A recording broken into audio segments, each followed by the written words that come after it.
ভুল operation kidney কেটে বাদ, এই অভিযোগ উঠেছে নদিয়া কৃষ্ণগঞ্জে। আর কিডনিতে পাথর অপারেশন কেটে বাদ কিডনি মাইক্রোসার্জারিতে গাফিলতির অভিযোগ করা হয়েছে। অপারেশনের পর রোগীর সমস্যা হয় এবং অভিযোগ উঠছে যে অভিযুক্ত চিকিৎসক তিনি নিজের পকেট থেকে বিল মিটিয়েছেন, তারপরে বেপাত্তা। কি হয়েছে ঘটনা বিস্তারিতভাবে জানবো। অনুপ দাস আমাদের প্রতিনিধির সঙ্গে আছেন। অনুপ, ঠিক কি হয়েছে ঘটনা? এখানে হাসপাতালে নার্সিংহোমের তরফ থেকে কি বলা হচ্ছে? ওই ডাক্তার কোথায়? দেখো মাতৃ, তোমরা বলি এই ঘটনা কিন্তু কৃষ্ণনগর শহরে এবং এটা বেসরকারি নামি দামি একটা নার্সিংহোম।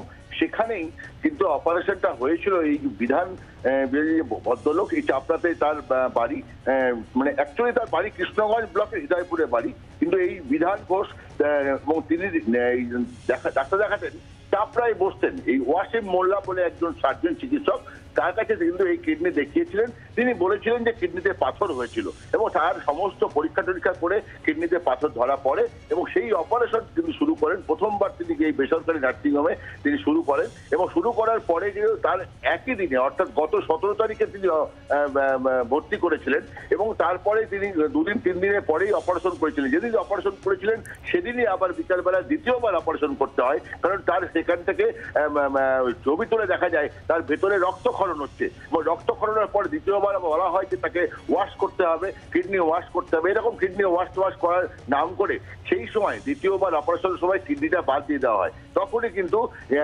পরিবারের লোক কিন্তু জানতে পারে না, কিন্তু পরিবারের লোককে যখন জানা হয়, একদিন পরে জানানো হয় যে তার ইনফেকশন হয়ে গেছিল, তাই আমরা কিডনিটা বাদ দিয়ে দিয়েছিলাম।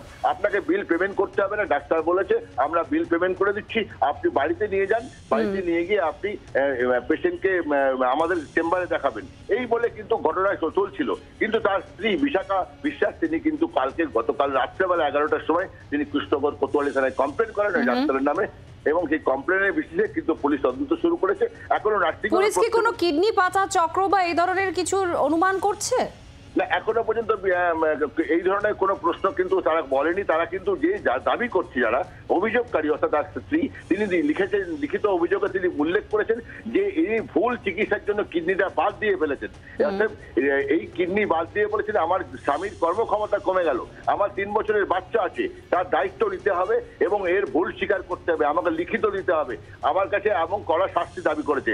ইনি কিডনি পাচারের টাচারের ব্যাপার নিয়ে কিন্তু কোনো রকম কথা বলেননি অভিযোগকারী এবং পুলিশও কিন্তু কথা বলেনি। ধন্যবাদ। অনুপ দাস আমাদের প্রতিনিধির সঙ্গে ছিলেন।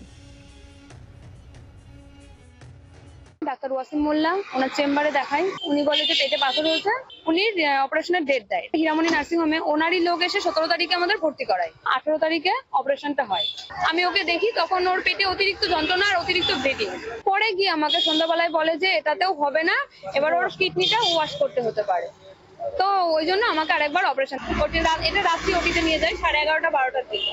সেই ওটি 2:30টার সময় এসে উনি বলে ঠিক আছে পেশেন্ট, কোনো ব্যাপার নেই, কিডনিটাকে ওয়াশ করা হয়েছে। এবার ওয়াশ করার পরের দিন আমাকে দুপুরবেলায় জানাচ্ছে যে ওর কিডনিটা কেটে বাদ দেওয়া হয়েছে। তো আমি বললাম কেন কিডনিটা কেটে বাদ দেওয়া হলো? বলছে এটা বাদ দেওয়া হলো ওর আগে থেকে ইনফেকশন হয়ে গেছিল। তখন আমি ডাক্তারবাবুকে জিজ্ঞেস করি ইনফেকশন হওয়ার কারণ কি, আমি তো আগে অনেক রিপোর্ট করিয়েছি, রিপোর্টে কেন আসেনি?